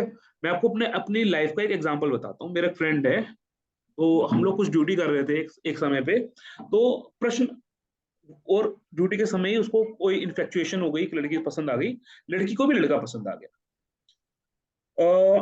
मतलब जो जॉब प्रोफाइल में काफी बड़ा डिफरेंस था, एक इंजीनियर और दूसरा डॉक्टर, तो प्रोफाइल काफी डिफरेंट थी। तो वो लड़का भी मतलब था मोटिवेटेड कि हाँ भाई लड़की डॉक्टर है। तो मतलब जो भी जैसी भी कंडीशन रही, उसने को बोला, विनय तू देखियो यार कुंडली देख ले। मैंने कुंडली देख ली। कुंडली देखने के बाद मैंने उसको मना कर दिया, मतलब तुम जितनी मर्जी कोशिश कर लो, ये लड़की के फादर जो है, फादर मदर जो है, नहीं मानने वाले। एक तो इंटरकास्ट मैरिज है, दूसरा इंटर रिलीजन मैरिज है, तो नहीं मानेंगे वो आसानी से। तो बट वो लड़की काफी श्योर थी, नहीं मैं अपने मम्मी पापा को मना लूंगी। बोला जी देखो, आपने मुझसे प्रश्न किया, मैंने आपको आंसर दे दिया, बाकी तो भगवान देखेंगे। क्या होना है क्या नहीं होना भगवान से ऊपर थोड़ा ना चले जाएंगे हम लोग। पर हमारे कर्म में भी कई बार ऐसे होते हैं कि भगवान भी हमें हेल्प करते हैं, मतलब नेचर भी हमें हेल्प करती है। तो एट द एंड वही हुआ जो मैंने उनको रिजल्ट बताया था। उस समय आप मानेंगे मैंने क्या देखा था, उस समय मैं प्रश्न ज्यादा नहीं करता था, हालांकि अब मैं प्रश्न थोड़ा ज्यादा करने लगा हूँ। ठीक है। उस समय मैंने उस लड़की के लग्न पर सूर्य और चंद्रमा का प्रभाव देखा। सूर्य बहुत स्ट्रांग, चंद्रमा बहुत स्ट्रांग, एंड वो दोनों प्लैनेट सूर्य और चंद्रमा सीधा सीधा लग्न को, लग्नेश को प्रभावित कर रहे थे। सीधी सी मतलब है कि व्यक्ति के माइंड सेट पे, लड़की के बिहेवियर पे, किसी व्यक्ति के बिहेवियर पे फादर एंड मदर का सीधा सीधा प्रभाव है, एंड वो प्रभाव नहीं खत्म होने वाला। ठीक है। तो इसीलिए उस व्यक्ति ने अपने मदर फादर के इम्पैक्ट के अंदर आकर के या उनसे उनकी बात मान करके फैसले लेने हैं। ये बात मैंने अपने फ्रेंड को बताई थी। दे ट्राइड, नहीं कन्वर्ट हो पाया। तो आप अपने आप कई बार कुंडली में सिर्फ हमें सिर्फ यही नहीं देखना होता कि भाई कैसी कंडीशन है क्या कुछ है। हर ग्रह की अपनी एफिनिटी है।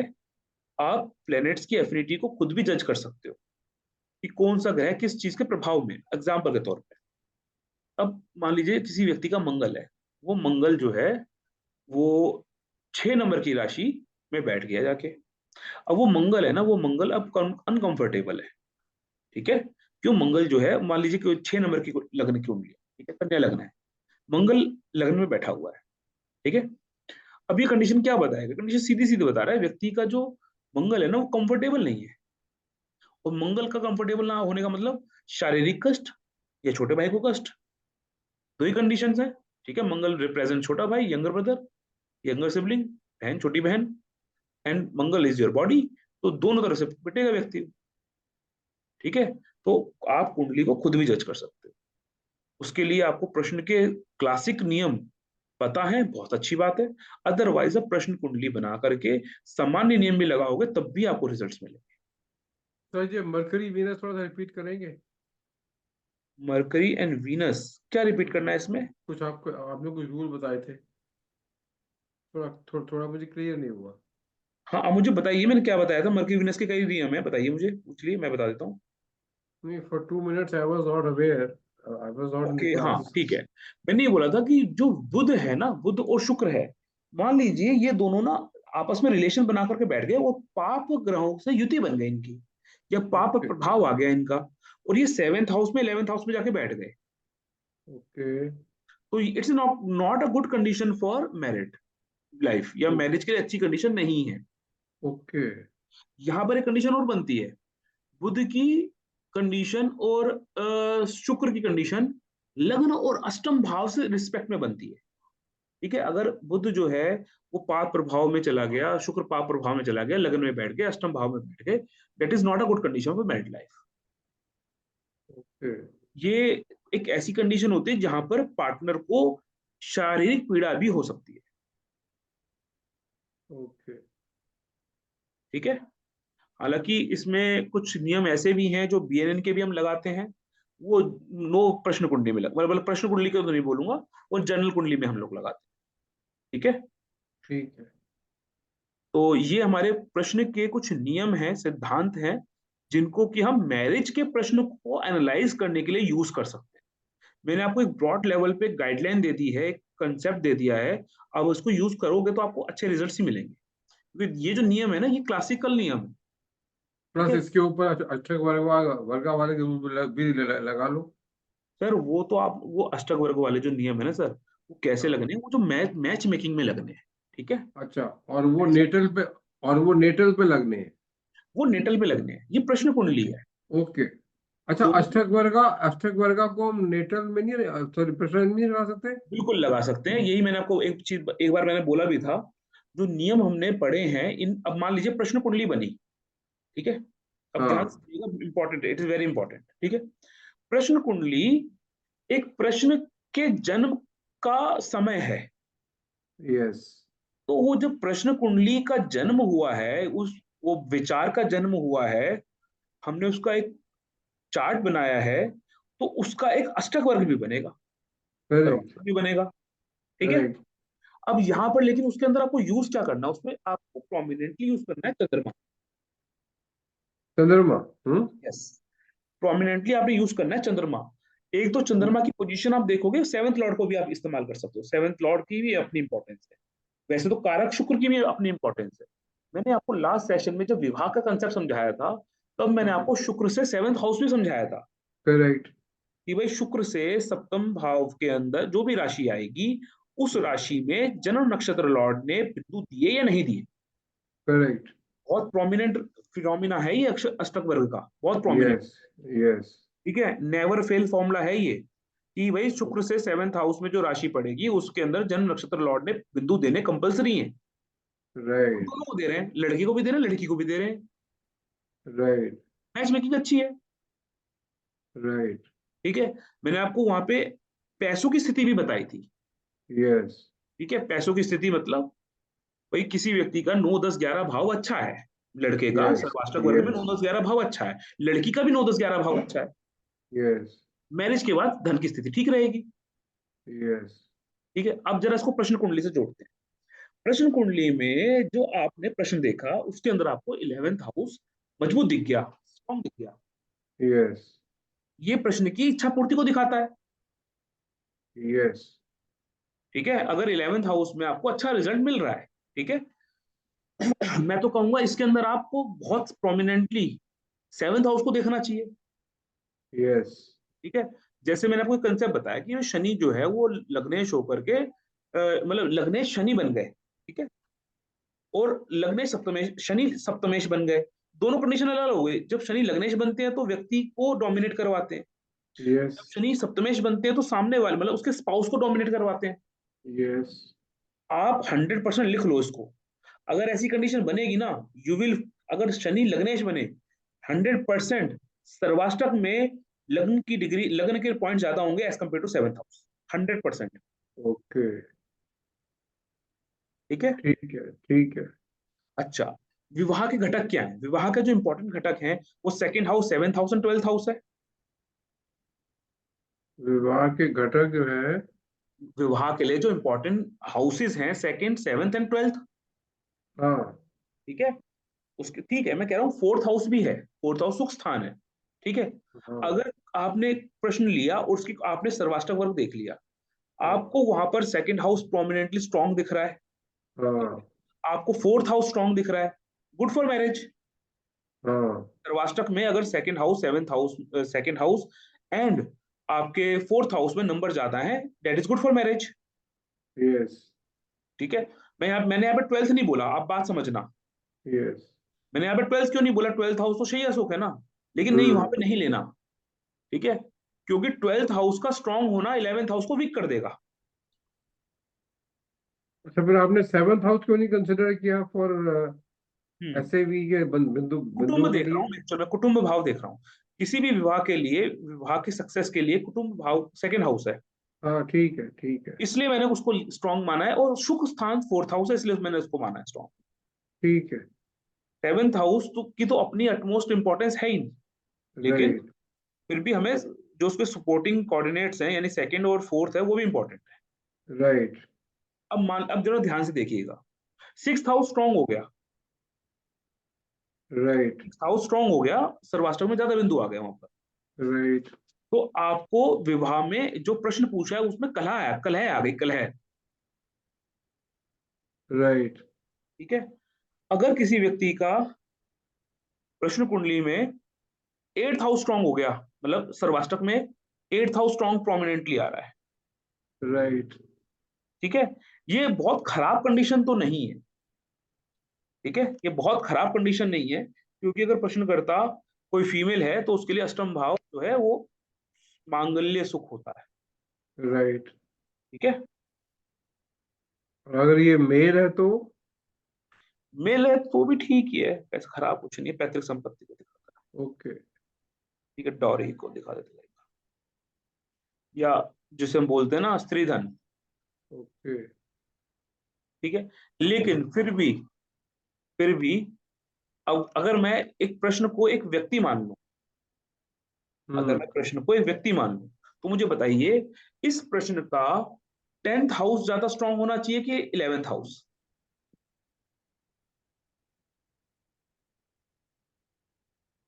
11th house. ठीक है, 11th हाउस इच्छा पूर्ति को दिखाता है, और जो 10th हाउस कर्म भाव है, कर्म को दिखाता है बेसिकली। तो वो यस कम एफर्ट्स करेगा तब भी उसको विवाह में लाभ होगा। यस ठीक है, ट्रीट अ प्रश्न एज एन इंडिविजुअल।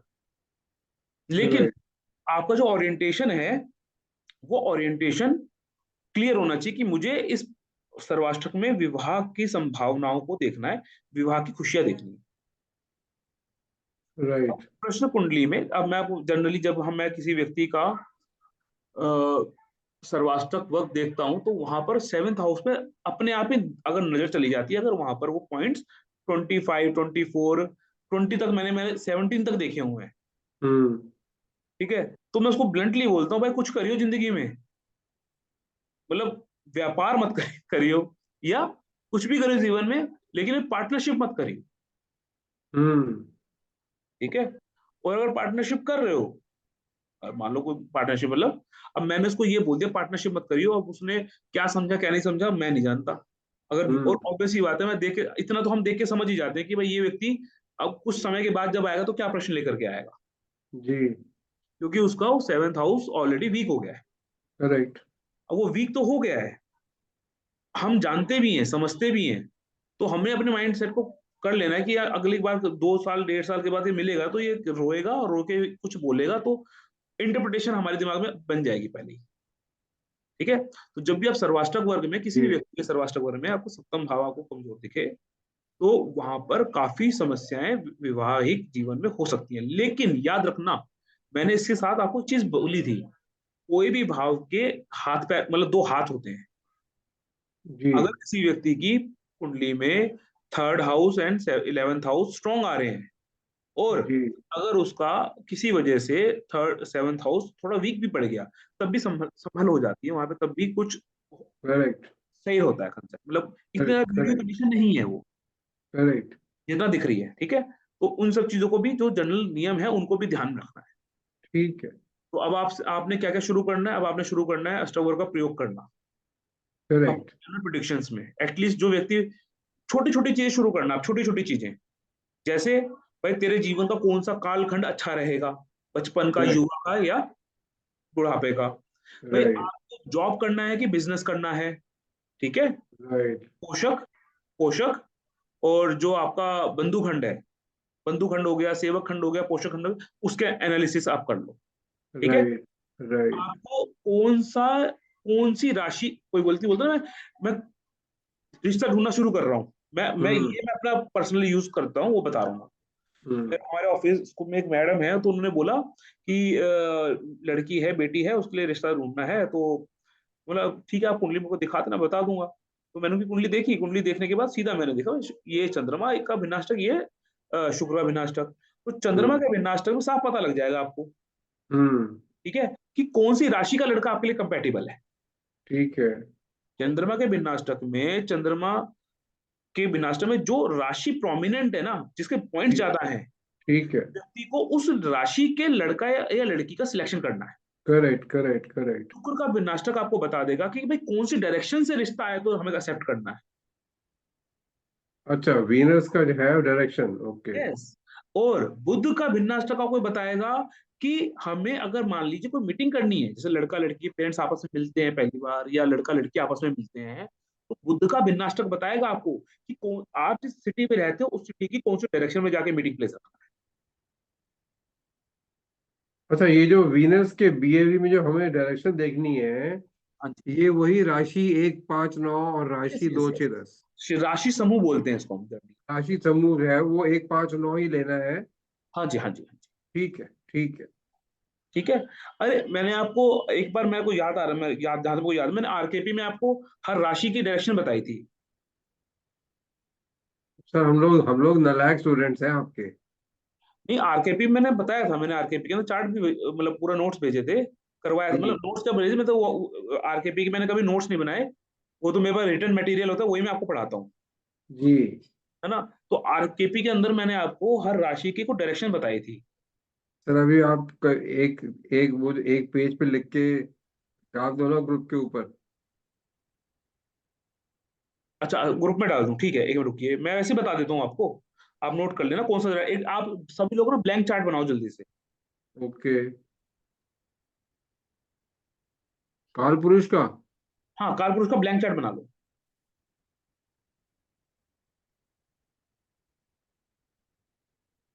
बना लिया? इतनी जल्दी नहीं सर, हम कोई आर्टिफिशियल इंटेलिजेंस थोड़ी है कि बोल दिया और हो गया। ठीक है सर, समय ले लीजिए, बना लीजिए। बन गया, अब बताइए। हाँ जी, तो लग्न में लिखिए ईस्ट डायरेक्शन। जी। ठीक है। सेकेंड हाउस में लिखिए north west and west north west. North west. North west and west north west. Okay.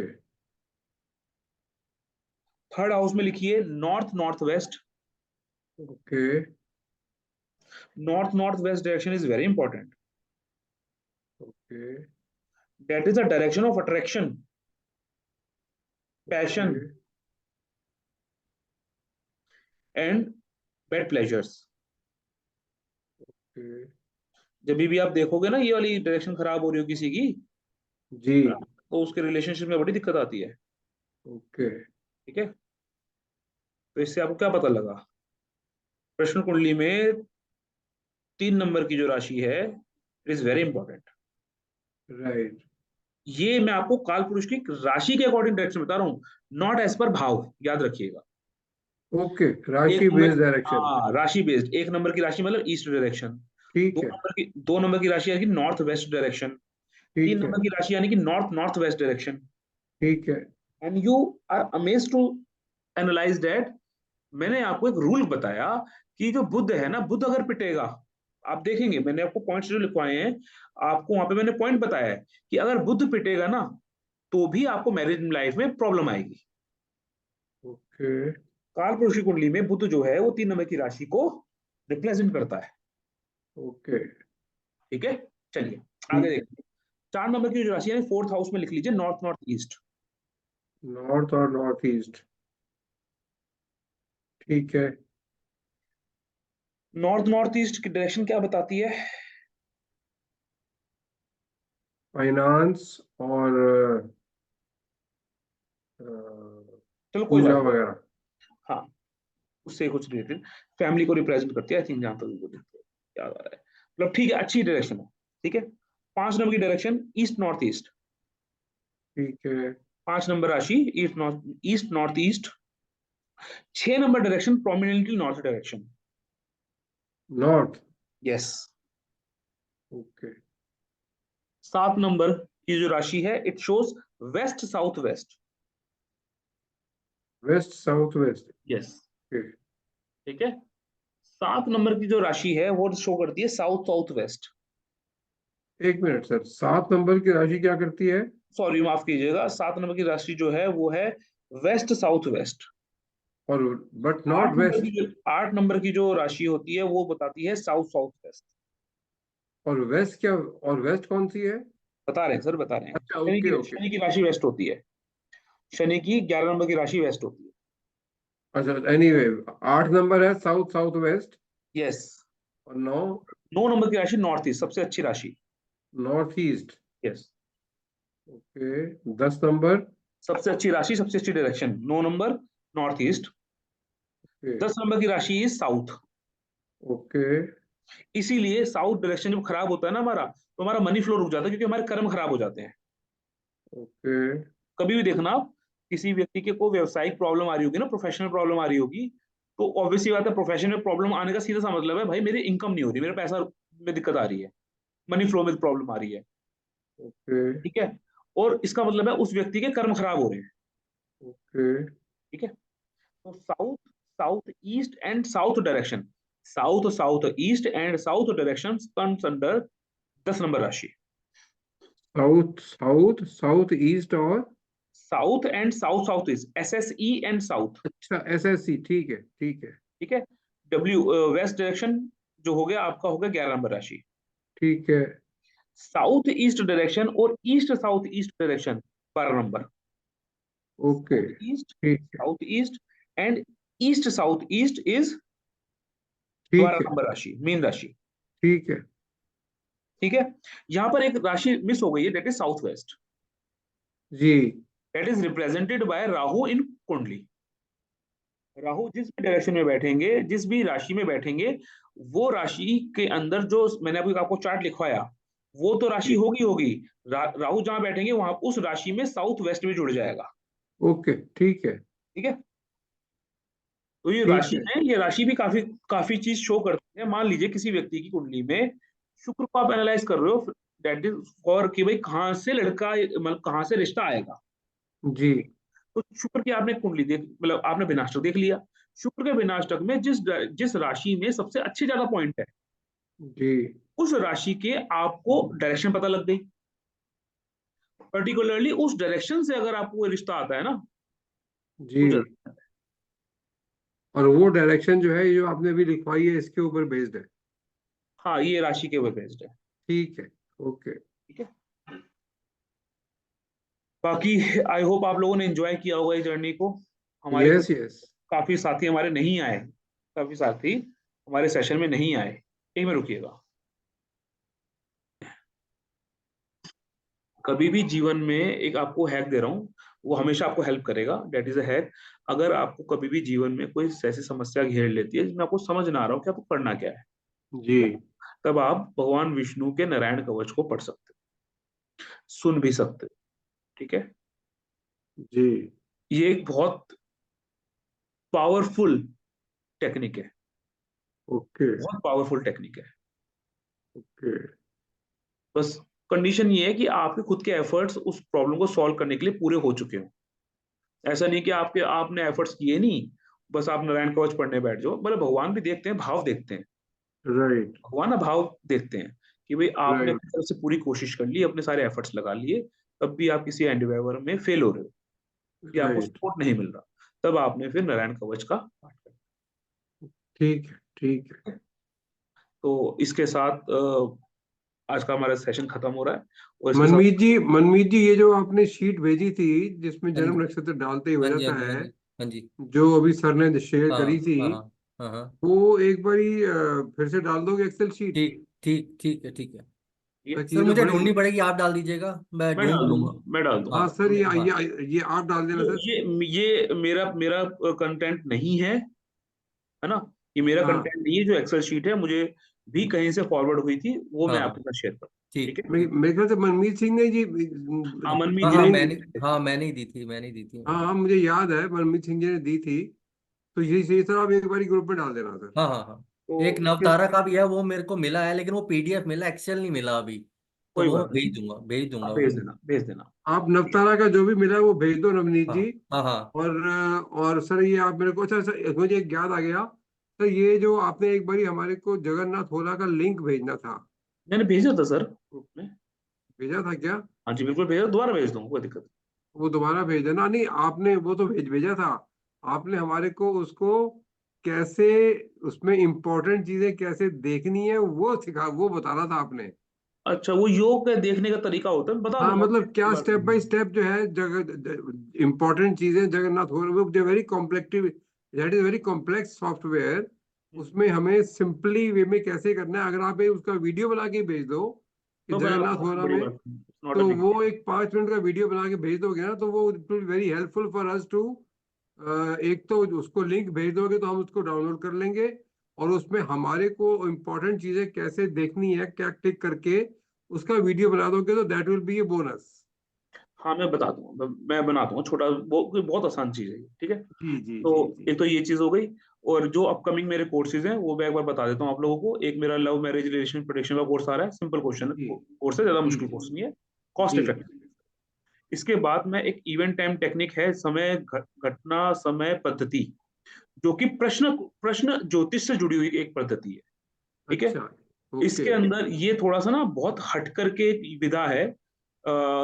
Generally ज्योतिषी इससे बचते हैं क्या है, या इसको यूज नहीं करते हैं, लेकिन that is very inductive, intuitive and informative and easy to practice technique. Okay okay लेकिन वो कोई छोटा कोर्स नहीं है, that is a vast course, इसमें एक समय लगता है। ठीक है। ओके। 7 से लेके 8 क्लासेस का समय लगता है। ठीक है इसके नो बाद इशू। एक हमारा कोर्स रहेगा नवतारा चक्र का, और एक कोर्स मैं तैयार कर रहा हूँ, एक बुक रिव्यू कोर्स है, एक ज्योतिष की एक बुक है, उसका मैंने रिव्यू किया था, उसको मैंने पढ़ा था, उसके बेस पर मैं एक रिव्यू कोर्स बना रहा हूँ, तो वो मैं आपके साथ शेयर करूंगा, ठीक है? तो उस ऑनलाइन रिव्यू है। कोर्स में उसमें रिव्यू कोर्स में क्या होगा सर? उस रिव्यू कोर्स के अंदर सर बहुत सारी चीजें होंगी। अच्छा, that is basically utilisation of energies, okay, ठीक है? तो अभी जो रिसेंटली हमारा कोर्स आएगा विद इन 10 to 12 days के अंदर, विद इन 2 weeks के अंदर, वो लव प्रिडिक्शन कोर्स रहेगा, काफी दिनों से पेंडिंग है, दैट ठीक कोर्स विल कम सून, ठीक है? ठीक है, तो ठीक है। हम मिलते हैं फिर अब नेक्स्ट कोर्स में। Thank you for joining me. एक और बस एक रिक्वेस्ट है सर, अपना हाँ जी टाइम 8:30 रखिएगा, सर, टाइम 8:30 रखेंगे। क्योंकि क्या है ना कि 9 बजे से फिर 10:30 बज जाते हैं, तो फिर सब घर का सारा ना वो इम्बैलेंस हो जाता है, खाना खाना, फिर वाइफ भी खाना साथ में खाती है। I will try my level best. ठीक है ना सर? ठीक। तो 8 बजे या 8:30 बजे का टाइम हो तो बेस्ट है सर, क्योंकि हाँ आपकी जी, क्लास कम से कम 1.5 घंटे की तो होती है। हाँ तो जी। 8:30 शुरू करते हैं तो फिर 10 तो बजने बजने हैं। नहीं, मैं इसी को केटर करने की कोशिश करूंगा, ठीक है? Right, right, may be because of that some party से अटेंडेंस और बढ़ जाए, क्योंकि वो जब टाइम ज्यादा हो जाता है ना, तो थोड़ा हाँ सा जी, लोग उसको फिर अवॉइड करते हैं। जी जी, मैं इस चीज को ध्यान रखूंगा मैं, ठीक है? जी, तो जी, अभी अभी के लिए हम चलते हैं, ठीक है? ठीक है जय जी। Shri Ram, thank next you, course में थैंक यू, मिलते हैं। थैंक यू सो जय मच। जय श्री राम सर। जय श्री जय श्री राम सर।